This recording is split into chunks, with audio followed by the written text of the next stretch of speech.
নমস্কার, আপনাদের সকলকে স্বাগত।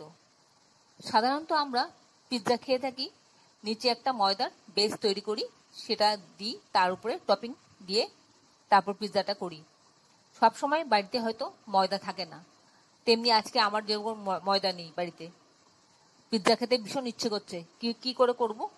আমি একটা নতুন ধরনের পিৎজা করছি, সেটা হলো রাইস পিৎজা। আসুন তাহলে দেখে নিই কীভাবে করলাম আমি এই রেসিপিটা।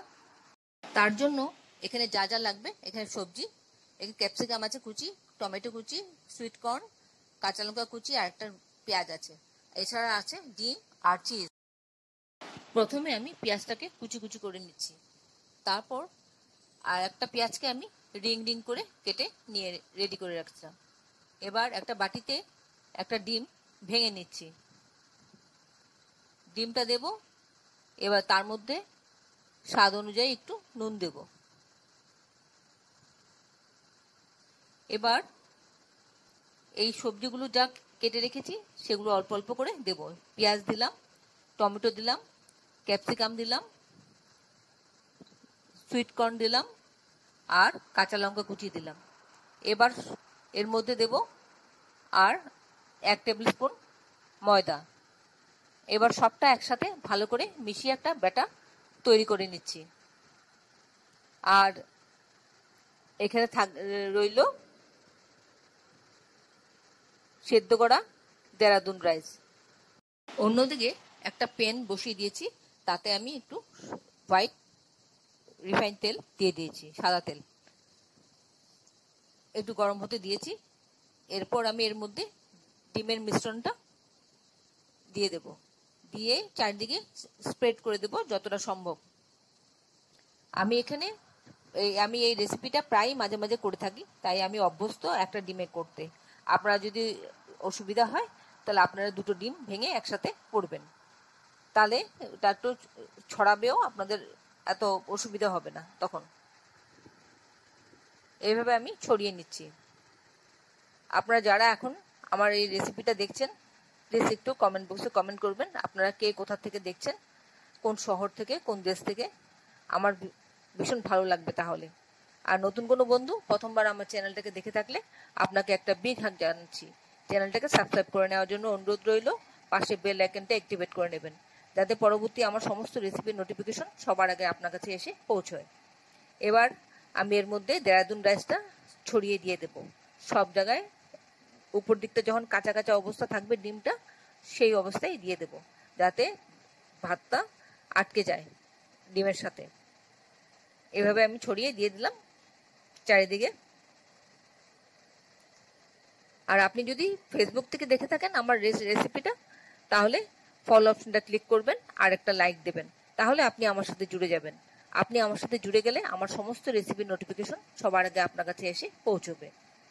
আমার দিয়ে দিলাম রাইসটা চারিদিকে। এবার উপর থেকে আমি আবার ক্যাপসিকাম, টমেটো, সুইট কর্ন, যা যা আছে, কাঁচা লঙ্কা কুচি, এগুলো সব দিয়ে দেবো। আবার অল্প অল্প করে চারিদিকে ছড়িয়ে দিয়ে দেবো, তাতে মুখে পড়বে আর দেখতেও সুন্দর লাগবে দেখতে। আপনারা যারা এখনো পর্যন্ত আমার চ্যানেলটাকে সাবস্ক্রাইব করেননি, ঝটপট সাবস্ক্রাইব করে নিন। আপনাদেরকে আমাদের মাঝে দেখতে পেলে আমাদের খুব ভালো লাগবে। এবার উপর থেকে আমি পেঁয়াজের রিংগুলো দিয়ে দেব। এইভাবে একটা একটা করে পেঁয়াজের রিংটা বসিয়ে দেব চারিদিকে, তাতে খাবার সময় মুখের মধ্যে পড়লে বেশ ভালো লাগবে আর দেখতেও বেশ সুন্দর লাগবে। বন্ধুরা, এই রেসিপিটা অবশ্যই একবার ট্রাই করবেন, দেখবেন বেশ ভালো লাগবে। মোটামুটি আমার দেয়া হয়ে গেল। এবার আমি কি করব, উপর থেকে চিজটা গ্রেট করে দিয়ে দেব, চারিদিকে স্প্রেড করে দেব এইভাবে। আশা করি আপনাদের ভালো লাগছে আমার এই রেসিপিটা। যদি ভালো লেগে থাকে তাহলে অবশ্যই একটা লাইক দেবেন আর শেয়ার করবেন, অনেক অনেক শেয়ার করবেন বন্ধুদের সাথে, যাতে অন্যরাও এভাবে করে খেতে পারে। সবসময় ময়দা দিয়ে খেতে হবে কোনো কথা নেই, মাঝে মাঝে এরকম ভাত দিয়েও করে দেখবেন, বেশ ভালো লাগে খেতে। আমি তো প্রায়ই করে থাকি এরকম। অনেকদিন যাবত ভাবছিলাম আপনাদের সাথে শেয়ার করি, আজকে ফাইনালি শেয়ার করে নিলাম। এইভাবে চিজটা চারিদিকে স্প্রেড করে দিলাম। দেওয়ার পর আমি ঢাকনা দিয়ে ঢেকে রাখবো এই 7 থেকে 8 মিনিট মতন, তাতেই আমার হয়ে যাবে। আর একটু কাশ্মীরি মির্চ উপর থেকে দিয়ে দিলাম, তাতে দেখতেও সুন্দর লাগবে। আর কাশ্মীরি মির্চ তো ঝাল নেই, একটু কালার হবে। এরকম ঢাকা দিয়ে আমি 7 থেকে 8 মিনিট ঢেকে রাখবো, চিজটা মেল্ট হওয়া পর্যন্ত। দেখুন চিজটা কিরকম গলে গেছে, পুরো গলে গেছে, একদম দারুণ হয়েছে। এবার আমি প্লেটিং করে নিলাম। দেখুন কি সুন্দর হয়েছে, দেখতে দারুণ লাগছে। এবার পিৎজা কাটার দিয়ে আমি যেমন পিৎজা কাটে ঠিক সেভাবে আমি কেটে আপনাদেরকে দেখাচ্ছি। এতক্ষণ ধৈর্য ধরে আমার এই রেসিপিটা দেখার জন্য আপনাদেরকে অসংখ্য অসংখ্য ধন্যবাদ। আপনারা সকলে ভালো থাকবেন, সুস্থ থাকবেন, ঈশ্বরের কাছে এই কামনা করি। আর এই ধরনের নতুন নতুন রেসিপি দেখতে আমার চ্যানেলটাকে সাবস্ক্রাইব করে নেবেন, পাশে বেল আইকনটা অ্যাক্টিভেট করে নেবেন, যাতে পরবর্তী আমার সমস্ত রেসিপির নোটিফিকেশন সবার আগে আপনার কাছে এসে পৌঁছয়। দেখুন কি সুন্দর করে উঠে আসলো। আবার অবশ্যই একবার করে খাবেন। তাহলে আসি বন্ধু, আবার দেখা হবে পরবর্তী রেসিপিতে। নমস্কার।